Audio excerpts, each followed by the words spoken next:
সভাপতির দায়িত্বে আছি ওলামায়ে কেরামের পক্ষ থেকে।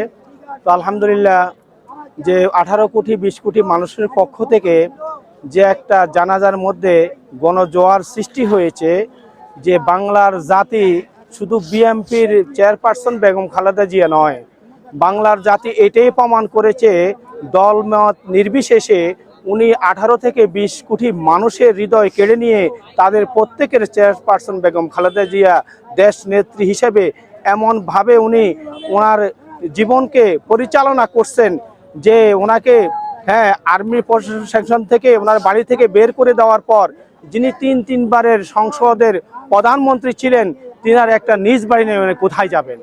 উনি একটা বাড়া বাসা উঠছেন। তো পৃথিবীর মধ্যে এরকম একটা বিরল ইতিহাস নাই যে প্রধানমন্ত্রীর একটা বাড়ি ঢাকা শহরে নাই। এটা পৃথিবীর মধ্যে বিরল একটা ইতিহাস।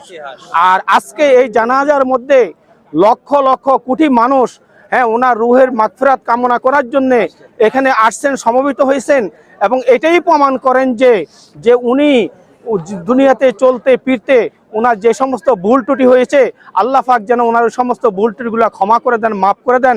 আমরা জনগণের পক্ষ থেকে এটাই কামনা করি, এটাই আশা করি। আর আল্লাহ তাআলা যেন ওনাকে জান্নাতের উঁচু মাকাম দান করেন। আমিন। এবং